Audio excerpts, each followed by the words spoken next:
Welcome to Mom's Writers Club. Today we are going to dispel myths about writing and publishing. I am Jessica. And I am Sarah. And you're here today with Mom's Writers Club. And please give us a like and a subscribe. And with that, let's get started. The number one myth that I think is kind of funny, but also kind of annoying is people The number assume... one myth bugging Jess today is... is this whole assumption that like if you're a writer and you're getting a book published, that you are rich. I cannot tell you how many people are like, well, I've heard of people being asked like, oh, so you're leaving your job now, right? Or like my wonderful brother was like, so you're gonna like invest in a brewery with me, right? And I was like, no. You know, the average, I don't know where this figure is from, but I have heard that the average writer makes less than $10,000 a year from writing. Now, obviously some people make more than that, and very few people make a lot more than that. But yeah, that's kind of a big myth that's out there. And I think it's kind of annoying because people just assume that since you're getting a book published, you're making gobs of money. Right. Not true. If you're getting a movie made out of the book you got published, then you are probably making gobs of money. Yeah. That probably is true. I mean, maybe not gobs of money, but good money. But yeah. You're next. All right. Oh, how about you just have to have connections? Like, oh my gosh. Yeah. Sorry. Okay. You say more, and I have lots to say on this. Myth number 2 that's bugging us today is that it's easy to get a book published. You just have to have the right connections. That is some bullshit. That is some total bullshit. I know that like having connections can help some people, but I also think that like unless you're famous, you're not going to get a book deal just because you know somebody, because ultimately it's like, is that a marketable book, or is a publisher going to be able to make money off of it? Right. I remember listening to this writing podcast as I moved cross country this past summer, and these women worked for a publishing house that was mostly unagented authors, and like they have a lot of success. I have nothing bad to say about them, but at some point the topic came up of like, how do people get published with Big Five? And one of the women said they must just know somebody. And I remember feeling so insulted and annoyed and kind of betrayed, because I like really loved listening to this podcast. And I almost wrote in to be like, they said the same thing about getting an agent actually. And I just wanted to write in and be like, I busted my ass to like get an agent and get a publishing deal. Like, and I didn't know anybody. An agent is only going to pick you up, and an editor is only going to pick you up if they think they can sell your book. And if you are famous, like if you are fucking, you know, Reese Witherspoon, Britney Spears, or if you just have a name where people are going to look at that book and like buy it just because it has your name on it, which is like a lot of political figures, then yeah, but then you don't even need to know somebody. Everybody's going to be coming to you. Yeah. But for the average person, most people who get published, they don't know anybody. No. And you have to write a good book, even if you do know somebody. Yeah. Actually, you have to go through all if you write a shitty book and you like have a friend who's an agent, then that's going to be super weird and cringy, you know, because your friend is going to have to be like, oh, I don't think I can represent this book because I can't sell this book because it's shitty. Yeah. But actually, you got to write a good book. And, you know, if you did write a good book, if you wrote a publishable, representable book, then yeah, maybe it helps if you know somebody. But yeah, I mean, it doesn't hurt to know somebody, but most like people the key to do the not. Universe. Yeah, most people do not know somebody. It's a matter of working hard and writing a better book, and yes, some luck and timing. But you know, my husband and I were talking about this, and sometimes luck is just luck. I'm not denying that, but sometimes I also do believe that we work really hard. And sometimes, I don't know, have you ever like met someone who you feel like just gets lucky a lot, but then you look at what they're doing and they're actually working really hard, and like frequently it's like kind of like the 100 rejections. They're frequently putting themselves in a position where, you know what luck I'm trying to say is what happens when preparation meets opportunity. Thank you. You are always the... I did not make that up. It's like Roman philosopher Seneca. But I've been trying to say that for 30 seconds anyway. Yeah. I have it like printed on my planner. That's the Capricorn in me. I like that. Yeah. Luck is what happens. Side note, we have a recommendation. Ooh. It's for an Instagram account. What? Okay. She had to mention that she's a Capricorn. I'm a Leo. This is Mom's Writers Club. We can do this. It's called Co-Star Astrology. Co-Star Astrology. So COSTARASTROLOGY, and it is hilarious. It is And I hilarious. And it highly is recommend you spot follow on. it. Yeah, it's so funny. It's a little mean about Capricorn sometimes. It makes me Well, sound like I'm a but very about like horrible, cold, everybody. evil person.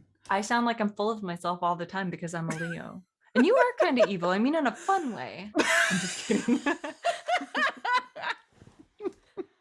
That's Okay, the hold on. nicest thing anybody has ever said about me. I feel very strongly about this next one Which one? because, well, I'll tell you why. Okay. That you have to follow everyone back on social media. This one irritates me so much. When I see people like state that expectation, social media is not about follow for follow. Is it nice to follow someone back? Sure. If I like get a follow and I go check out their profile and they seem like a cool person, I almost always follow them back. But I cannot tell you how many white men over the age of 50 have followed me and then left me a note, like love notes, telling me that they have followed me and they would sure appreciate a follow back. It's just like, I am not following you back. I do not know you. I am not interested in anything you have to say. And even if I were going to follow you back, I'm definitely not now this like vaguely passive aggressive telling me to follow you back thing. And I know this is dumb to even be like spending time and emotion thinking about this, but it irritates me to no end. Also, I actually enjoy scrolling through social media and seeing posts from the people I like, and I don't want my social media full of people I don't know. Yeah. I will now step off my soapbox. Yeah. And following on that is the myth that, and this has been going around on Twitter recently, and this is driving me fucking crazy. This idea that people are getting rejected by agents, like fiction writers are getting rejected by agents because they don't have big social media followings. So I agree with you. I think it's bullshit. However, I have actually I've seen a few people say that they personally got rejected for fiction. So if that's happened to you, I'm really sorry because it shouldn't happen. Because you don't need a big social media following. Yeah. Yeah. For the but like in the aggregate, let's just be clear, you do not need you do not need a social media following for fiction. Totally. You just have to write a great book that they can sell. Yeah, some of the biggest authors I enjoy reading, I have followed them on social media and they have fewer than 1,000 followers. And they got a book deal. They are hugely successful. Some of them are like New York Times bestsellers. So don't worry about it. Yeah. And if you write nonfiction, yes, you do need a platform of some sort or some credential of some sort, like something in addition to the book that you are proposing to write. But for fiction, you need a great book that an agent's like, yeah, I can sell that book. I mean, I don't mean to be like, I'm being real Capricorn here with all the like being able to sell shit. So this is one that kind of bugs me. The idea that only traditional publishing is real publishing and that being self-published does not count. And I would just like to say some of my favorite authors are self-published. Now, there are different types of self-publishing, and it can be done, in my opinion, very poorly, like where someone hasn't researched how to do it. Maybe they're just getting started. No big deal. I was the same way when I started querying. I did it pretty badly. But there are many self-published authors who are totally real authors. They are very successful. Many of them make more money than I ever will. They are no less because they choose to self-publish. I think many of them do it because they make a lot more money doing it. It is, in a lot of ways, a lot harder, in my opinion, and I have a lot of respect for them. So this whole idea that self-published authors are not real authors is bullshit. That is bullshit. We call bullshit. So one myth is to always write what you know. And what I would say is, for me, what changed with this is how I thought about it. Because, for example, I remember being a young writer, like in my late teens, and people being like, why don't you write about your love for playing soccer? And I was like, I like soccer, but I don't love it. And I definitely don't want to like write about it. Like, it just seemed like the dumbest thing in the world. And they're like, well, you should write what you know. So write about soccer. And I was like, oh, okay. Well, at 17, then I clearly don't have a whole lot to write about. But now how I see it more is I have been through various things in my life. I have felt certain emotions. So I write what I know, and that I, use those emotions from whatever happened to me and like put it into my character's situations. So in general, I would say it's kind of bullshit. But also, I think it depends on how you define what writing what you know Right. I mean, actually it's one is. of those things that's so overused and so general that it's almost meaningless, Yeah, I agree. you know? So if you find like meaning that's useful to you in it, then great. And if not, then it can just be this like meaningless thing. Someone just added another one on Twitter. So let me talk Okay. about that one Yeah. real fast. The myth that if you self-publish a book, you throw away any chance of having it picked up by a traditional publisher in the future. I have mixed feelings on this. I would say the myth I always heard is that if you choose to self-publish, you will never be traditionally published. And I think that is complete BS. I think it's very normal an to author. self-publish first. Yeah. I will say 99% of the time, in my experience and hearing multiple like editors and agents talk about this, it is unlikely that if you self-publish a book, it will be picked up because it's already been published. But I know it happens occasionally. You know, like Andy Weir did it, right? Yeah. Yeah. But just So you should know it's the exception. She's saying that it's a myth, but I've actually heard that that's common most of the time for most people. So I hate to put information out there that doesn't. But you can go from being a self-published author to a traditional published author very easily. Definitely. Well, not very easily, but you know what I mean. You can definitely do it and go back again. Yeah. And forth. And back and forth. I would say you don't throw away any chance of having it picked up by a traditional publisher in the future, but I would say it's rather rare for that to happen. And you should go into that with your eyes open. Yeah, agreed. Okay, craft level stuff. Let's do it. All right. The idea that you need an MFA. Yeah. It's just bullshit. It's just like, it really is. It's just bullshit. Yeah. I think it's nice to have had some sort of background at some point, but many people don't. And I can say that because I took a college class or two in writing, but like I think I'd be in the same place if I hadn't. You know, those focused very much on short stories and literary fiction, neither of which I particularly enjoy writing. Does that make sense? Do you really think that?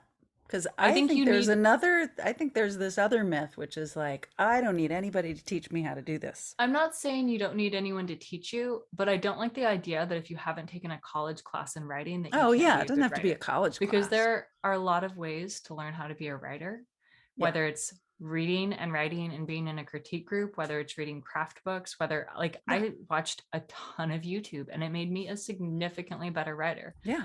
I just don't like this idea that that if it you has don't to be go a to college class, a college institution. Oh, absolutely not. Yeah, totally. But you do have to learn how to do this thing. I don't know. That's your topic.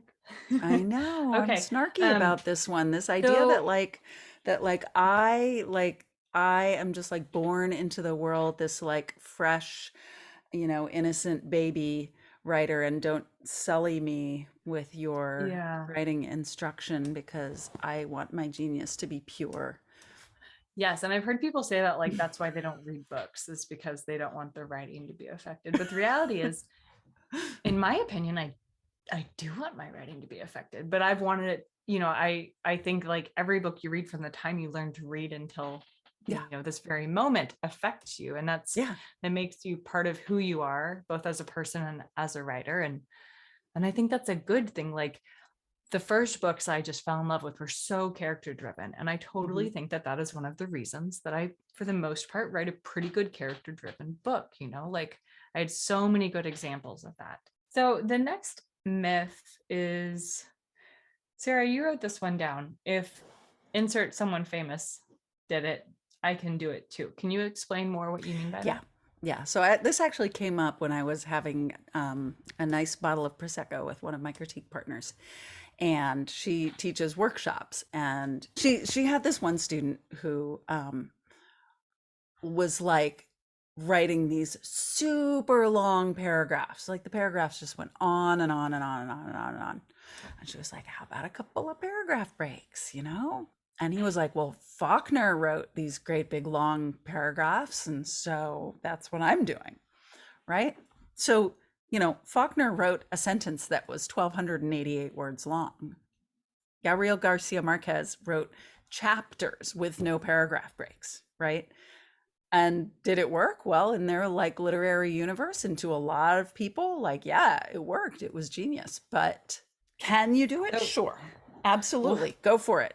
Don't use paragraph breaks. Write 1,200 word sentences. But like, that's a whole nother level. Like, don't just do it because Faulkner did it. So William Faulkner was born in 1897. How many books a year do you think got published in?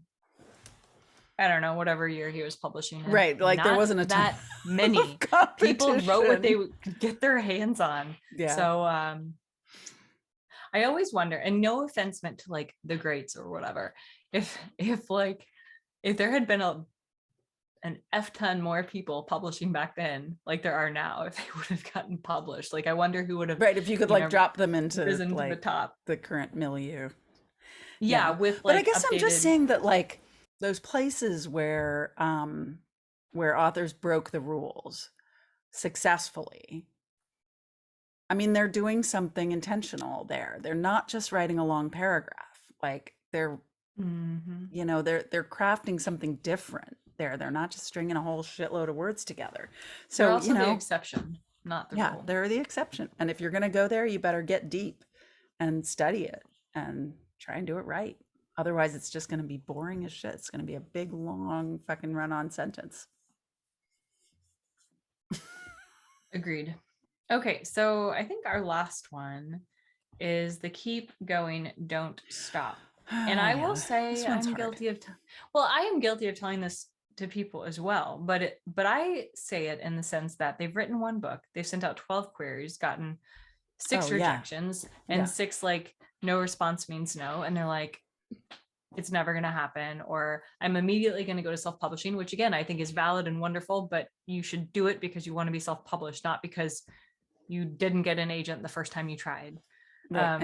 And you can't stand it any. Well, I don't know. Yeah. In that case, like you need to know what your goals are, and you need to keep going and keep working at it and keep pushing. Right. And there's more to it than that, though. You also need to become a better writer. You also need to look at what you're doing. Are you writing in a genre that nobody is buying books in right now? If you love that genre, then great, go ahead and do it. But recognize that it's going to be a lot harder to get published in it. Be realistic with yourself. Right. Be self-critical. And continue growing as an author. Exactly. Yeah. Persistence is key. I mean, you have to muscle through so much rejection, and so, you know, it's a long haul. The numbers are big for most people, you know, in terms of querying and writing and how many words you write and how many books you write before something happens, you know. So yeah, persistence is key. You need to keep going, but you can't just keep going doing the same thing over and over and over and over again. You know, you have to grow. You have to learn from your mistakes. You have to learn from your failures. Always be upping your game. Like that's what goes along with keep going. Yeah, you know, it's not just keep writing. It's not like it's just a static, like I'm just going to kind of keep doing the same thing. Well, I think those are all of our myths we wanted to bust, or bullshit we wanted to call out in the writing and publishing world. But I am sure we've missed a few. So let us know below what other ones you can think of. We could do this episode again. Yeah, that'd be fun. Once we find some new ones. Give us a like and a subscribe, please. You can find me on Twitter at author Jess Payne. And I am at Sarah Reed Author. We have our Moms Writers Club Wednesday night chats. Every other Wednesday, we do occasional writing sprints, and then we have this fantastic channel. Anyway, thanks for joining us, and we will see you next time. Bye-bye.